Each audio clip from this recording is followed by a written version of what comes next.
This is NC Spin, an unrehearsed discussion on issues of interest to North Carolinians. Now, here is your moderator, Tom Campbell. Welcome. You've heard and read the spin the media and the politicians have put on the issues of the day. To get the correct spin on what's going on in North Carolina, let's introduce you to our panel of experts. They include John Hood from the John Locke Foundation, Jeanne Bonds, political consultant and analyst, Phil Kirk, also a political analyst and Republican bigwig, and Chris Fitzsimon from NC Policy Watch. I'm not sure. This week we're going to discuss the disappointing end-of-year test results our state reported, a new protocol for executing death row inmates, and the administration's pledge to improve services to the mentally ill. Should be an interesting show, so let's begin. We've been warned that the test scores from last year's standardized test were low, but people were still shocked to learn that only 45% passed the statewide test. Educators reasoned that the scores dropped precipitously because we had added more rigor to our curriculum, and the new test reflected the tougher standards. More disappointing was the gap between minorities and white students and between poor and wealthier students. Superintendent of Public Instruction June Atkinson responded by saying, "The proficiency ratings are significantly lower across the board, but this is no surprise, nor should it be of alarm to you. This is simply a new way of looking at proficiency that will, in the long run, mean our students are much better prepared for college and the workplace." Phil, you were chairman of the State Board of Education for many years, heard what Superintendent Atkinson said, but there are a lot of people saying that these test scores, which were mirrored by the NAEP scores, show just how poorly our students are being prepared for college and the workplace. What's your response? Well, I think despite all the public relations efforts prior to the release of the test results, that I don't see any way to sugarcoat the fact that our students aren't doing well. Too many of our students aren't doing well. But let's give credit to the State Board of Education for adopting the stricter, higher standards and for not backing off like some states decided to skip a year and not release the results, and our state board stuck by those. I do agree that the standards are higher and that the teachers haven't been fully prepared for the curriculum, and that I knew the test scores were going to be low. But I think the key is what happens the next several years if we'll stick to this particular program. The question that needs to be asked is, were there any bright spots to be seen from these test results? Well, I think Phil put his finger on the bright spot, which is that the State Board of Education didn't sugarcoat, didn't delay, didn't adjust the standards to make them look better. And we should be clear when we talk about the standard. This is not so much the test being harder. We actually don't know whether the test was harder. We don't know what the questions were. This isn't even about the curriculum. What they did is they raised what's called the cut score, yes, which is the number of questions you have to get right in order to be rated proficient. They raised that. It had been too low for too long. They raised it, and now the results of the state tests are at least somewhat similar to the results of those national assessment tests, which have always shown North Carolina's proficiency numbers in the 30s or low 40s. The gap, Chris, in minorities and lower income students is a nagging problem. But these are cultural and socioeconomic issues as much as they are anything else.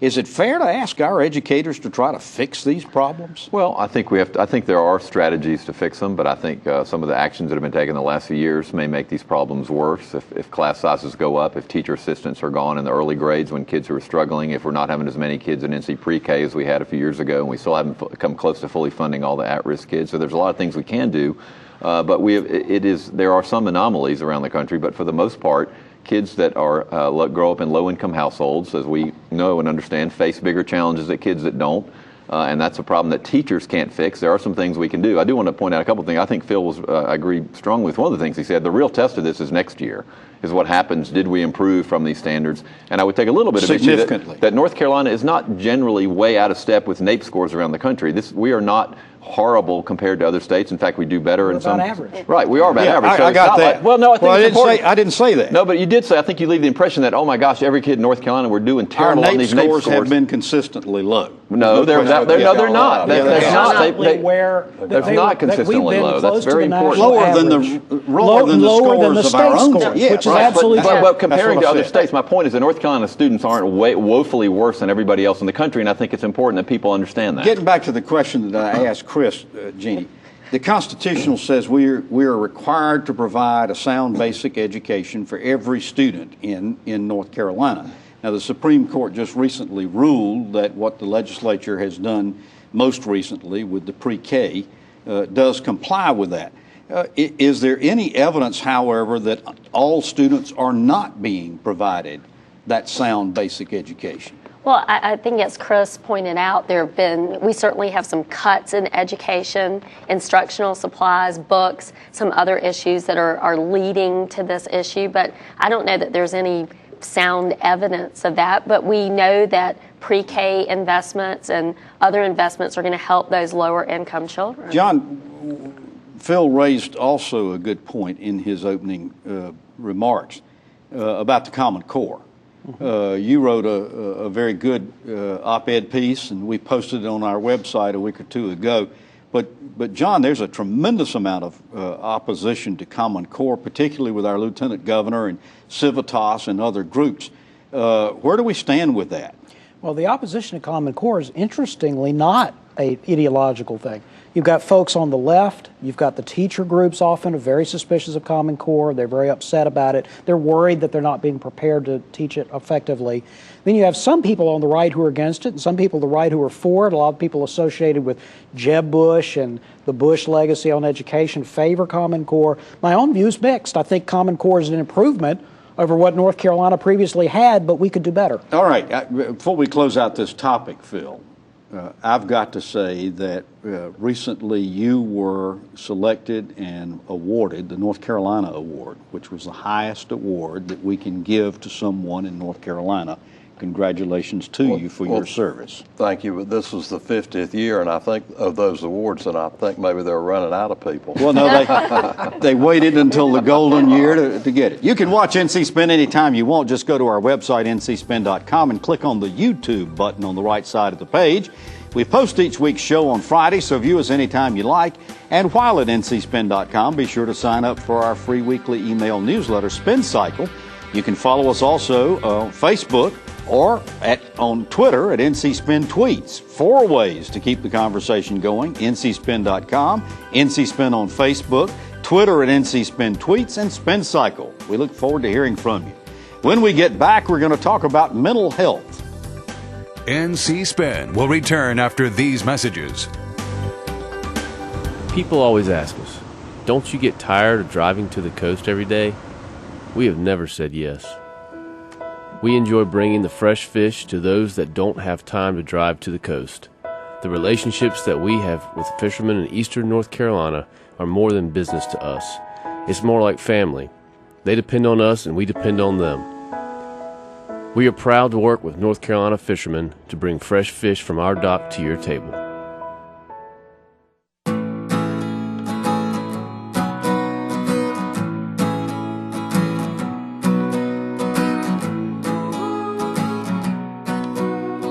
The best part about being a member of a Touchstone Energy Cooperative is that it's your Touchstone Energy Cooperative. Learn more about the power of your co-op membership at togetherwesave.com. North Carolina's Touchstone Energy Cooperatives, looking out for you. We now return to NC Spin. North Carolina, along with many other states, tried to reform mental health services. Our approach was primarily to close or dramatically reduce state-supported mental health hospitals with the idea of making services available to patients closer to their homes. What resulted was patients languishing for days in hospital emergency departments, jails overcrowded, those who couldn't get help, and under-equipped nursing homes dealing with patients. Governor McCrory's recognized this isn't working, pledged to improve treatments for people with chronic mental illness and substance abuse. And DHHS Secretary Aldona Vosch recently called a news conference to announce a new crisis solutions initiative to survey government officials, law enforcement, and patient advocates and learn what was working and how people were getting better help. John, most advocates for the mentally ill praise the governor and the secretary for addressing the issues, but there was also some criticism that few details were provided, and this was going to be a very lengthy process. What's your reaction to it? Well, I think the initiative has good intentions. It's a very important issue, but like any other initiative of this sort, it's going to have to be judged on the basis of execution. What are the effects and what kind of goals are we setting that we can judge it against? North Carolina's had, as we know, a checkered past when it comes to trying to get mental health right. Interestingly, most people who study this issue on a variety of sides recognize one thing, which is that North Carolina is a high spender on mental health, one of the highest in the country when you look at spending per population. So other states, north, south, east, west, spend at the same or less money than we do and get much better results. So if we can get this right, this is one of those situations where the patients and their families would have benefits and the taxpayers would benefit. Jeanne, let's go back to the very beginning with this subject. The whole premise of these mental health reforms in 2001 was what's called deinstitutionalizing people, closing down or shutting down Dick's Hospital, downsizing other mental health hospitals. In looking at trying to fix this mess, should the governor go back and revisit that idea? Well, I mean, the idea was community-based support. It hasn't worked. And it's a federal lawsuit. Right. It hasn't worked. And, I mean, he put forward drug treatment court, some of these other ideas in the state of the state. That didn't get funded. I mean, I do think he needs to go back, and as John said, it's going to be judged on the execution. We need a little bit more details. Not all advocates were excited about this. A lot were skeptical. But Chris, going back to that federal lawsuit, I mean, the idea of turning this back to the local communities, what we found out is that hospitals are not properly equipped for this. They don't have the adequate expertise, psychiatric expertise in many instances, and don't want the financial liability. But what's happened as a result is these people have ended up in the emergency room, waiting hours and days to try to get some service. They were in the emergency rooms before. I mean, the Olmstead decision said that it is the federal government requires us to hold folks with mental illness or keep them in the least restrictive environments possible, which doesn't mean locked up in a mental hospital where people forget them. They need to be treated in the communities. There was a lot of mistakes made in the Democratic administrations. I think the intentions were good. I think the intentions are good here, but we don't have nearly enough details. There were times in the last few years, and it's still going on, where people are discharged from mental hospitals with no discharge plan. They're not visited after they are let out of hospitals. There's some data that we can actually look at to see if this is improved. This isn't a case where we're not going to know. We're going to know whether or not this is working or not. That was one thing Secretary Vosch said. The other thing is that it's important. We're going to start reporting it. We may be spending as much money. We haven't spent it well. Part of it is we got so into the privatization, we started giving money to all these independent contractors and providers with very little supervision about where the money was going. Well, I was going to ask about that, Phil, because one of the big mantras that we keep hearing in state government over and over again is we need to privatize services. This privatization didn't work, did it? Well, I'm not sure it was handled appropriately, so I don't want to make any blanket statement against privatization. I would continue to consider that. I want to make 2 points. One, the last several governors haven't ever uttered the words mental health. I agree much completely. less addressed. It's not a sexy issue. It's not a run-on issue. So while we don't know the details yet, I applaud the governor for at least issuing a press release and his secretary making an announcement. Devil's in the details. And second, Dick's has been closed, but it's been replaced by a modern new hospital at Butner. And smaller. And somewhat smaller. Yeah. And I think community placements work, but I agree that we spent money, but I don't know that we spent it wisely. And some areas did not have enough local resources. Jeanne, one of the things that in this report that I got from this report was they were going to bring all the stakeholders around a table and sit down and talk with them, find out what was working, find out what the problems were. I suggested in the column that I wrote this week that maybe this might be a better approach for all the reforms that the governor is considering. Well, absolutely. I mean, you're only going to find out about it when you bring them all to the table and let them all speak. And we've seen that hasn't happened on some other initiatives and should have. The reporting fact of this that Chris alluded to earlier, on a quarterly basis, Secretary Vosch said that she's going to come to the people and report the statistics so far as the number of emergency department visits, which I understand typically is running about 150,000 per year, with 13% of those who visit the emergency department ending up back there again within 30 days. How's this information going to help us, John? Well, it's a little bit like the policing initiatives and other kinds of things that have been done in other jurisdictions throughout the country. Once you have a hot spot, once you have a set of trends and you're following it over time, you're more likely to be able to adjust to the problems of administering the program.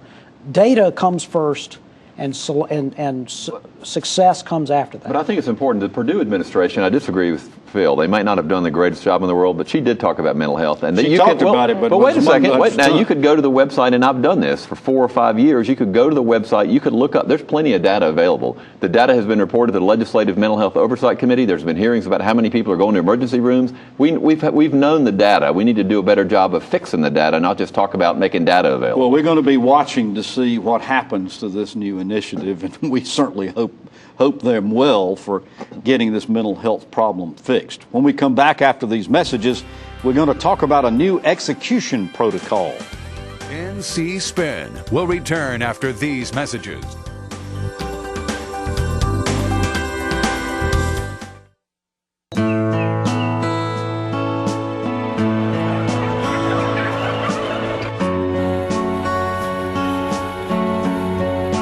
It's true. Farming is different than it was 50 years ago. We know consumers have questions about how our food is grown today. North Carolina livestock farmers want you to know that they're using the most responsible and caring farming practices to feed our state.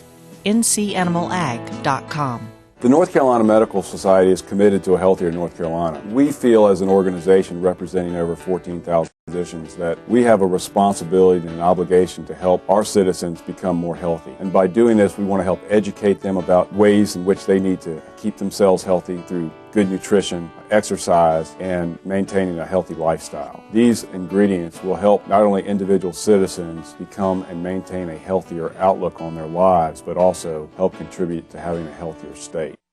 Where do you go when you need to know? A&C makes it easy for you to get the information you need to make well-informed public policy decisions. Our members are industry leaders who are ready to share their industry-specific insights with you. Want to hear both sides of the story? A&C members can tell you. Just use the A&C member directory as your guide or call us directly. A&C members have the knowledge, expertise, and perspective you need to create public policies that are good for North Carolina. We are ready for your call. We now return to NC Spin. North Carolina has 151 people on death row, but we haven't executed anyone since 2006, largely due to court cases as to who would preside over the executions and how they would be administered. Public Safety Secretary Frank Perry recently announced that the state would change the lethal injection protocol from a 3-drug cocktail, as it's called, to a single lethal injection being used by other states. Jeanne, the State Court of Appeals was set to hear legal arguments over this protocol, but they delayed the hearing after both sides asked for time to consider the Secretary's new protocol. Is this going to remove the belief that the protocol is cruel and unusual punishment? And what does it mean regarding the resumptions of executions? Well, it really has no bearing on the resumption of execution because there's another case in the Supreme Court pending that goes back to the amendments to the Racial Justice Act of 2012. And then there's questions about retroactivity on that act. There's questions about constitutional powers with the rulemaking. So there's another set of issues. And then we've got overlaying all the public perception issues. Polls show that People don't like the death penalty anymore. They don't see it as a deterrent to crime. They don't see it as cost effective. There's a group, conservatives, concerned about the death penalty. Geographic disparities. So I think we have an overlay. We've got different court issues going on different aspects of it, and then we have an overlay of a lot of public perception issues that are going to prevent that from being enacted. Phil, a lot of people said that the Racial Justice Act was nothing more than an attempt to remove the death penalty from North Carolina. A, do you think that is the case? And B, how effective is that movement? Well, I think there was certainly that perception. I'm not sure. I'm not close enough on that issue, but I agree with Jeanne. I think the injection issue or the method is not the real issue. I don't know all the legal implications, but I think all the other things that she mentioned are what people are thinking about. And I don't think that issue is going to change anybody's perception about whether they're for the death penalty or against. John, is the public opinion getting to a tipping point where, if I remember correctly, we had to vote as a state to reinstate the death penalty, did we not? Well, it was reinstated after the U.S. Supreme Court changed its mind. Yes. They had originally determined cruel and unusual, then they read the Constitution again and realized that was difficult to sustain since the capital punishment was called for in the Constitution. But anyway, I think that the death penalty is still the predominant choice for egregious murderers. Most people favor it still. There have been some changes over time. Most people favor the death penalty. You ask them whether they think people who commit egregious murder should be executed. They say yes. There have been a series of legal challenges. They're all designed to stymie and ultimately abolish the death penalty. I'm not accusing the people of bad intentions or something. I understand they believe it's wrong, but most North Carolinians don't, and the executions will resume. That's actually one of the things. I want to jump in for a second, because I think if you ask people, do you think that somebody who commits a first-degree murder should be executed, they say yes. The majority of people say that. If you say, do you think the appropriate punishment for first-degree murder is execution or life in prison without parole? It's a lot closer. It's a lot closer than that. Since we've changed the law, and there is such a thing as life in prison without parole, and also since data is coming out showing that it is less expensive to incarcerate someone over a lifetime than it is to go through all the appellate processes and court costs. Is that what's turning the tide, public opinion? I think that's turning the tide. The murder rate in North Carolina is down. So all the arguments that if we've been executing a lot of people, we have to execute a lot of people to keep people from murdering people, that doesn't hold any more water. And most fascinating, juries in North Carolina are not sentencing people to death. You can still sentence people to death, and DAs have sought the death penalty. And now there have been years recently where we did not have a single death sentence in North Carolina. So I do think public opinion is gradually shifting away from the death penalty. All right, we're going to ask the panel to tell us something we don't know after we come back from these messages. NC Spin is brought to you in part by the North Carolina Farm Bureau. The Farm Bureau and Agriculture. We keep North Carolina growing. You trust your family physician to care for you and your family. We treasure that trust and are committed to providing the best care possible for all North Carolinians. It's time for Medicaid reform, but not without input from North Carolina's family physicians. Medicaid reform will impact health care for all of us. Tell state leaders you want your physician involved. We need Medicaid reform that's good for North Carolina. To sign our petition of support, visit rnchealthcare.com. North Carolina is a great place to live, work, and raise a family, but we consistently rank in the bottom third for state health. Poor health choices and inactivity cost our state $54 billion a year, dollars that could be saved through healthier living. We can do better, North Carolina. That's why NC Spin is working with health and community organizations to launch A Healthier NC, an education campaign and challenge to live healthier lives. Join us at ahealthiernc.com. We now return to NC Spin. One of the features that's gotten to be a favorite of everybody watching this show is the segment called Tell Us Something We Don't Know. So we're going to go around the table and ask people to sound off for a few seconds on a topic of their choosing, telling us something we don't know. Jeanne Bonds, we'll start with you. Okay, DMV and the Department of Transportation has spent $250,000 on a customer satisfaction survey with an out-of-state firm so that they can deliver one item from Governor McCrory's State of the State address, which was fixing DMV. Wow. John? Tom, one of the most watched numbers in politics is the monthly jobs report. We know this at the national level. It's also true at the state level. North Carolina's job numbers often get a lot of attention. But one of the casualties of the government shutdown debate of early October is that those data have been delayed. Coming up this week or possibly towards the end of the beginning of the following week, we will finally get 2 months worth of data from both September and October for North Carolina. If the national trend is mirrored at the state trend, we might see some upward revision, some fairly large job gains, but it's not clear what the effect will be on the unemployment rate. And of course, both sides will furiously spin these numbers. Not that there's anything wrong with that. Yeah, so what? Obviously, you've got some inside information here. What are you expecting this report to show? No, I don't. It would be illegal for me to know what the job report shows. But if you look at the national data, it is likely that the job numbers will be fairly good.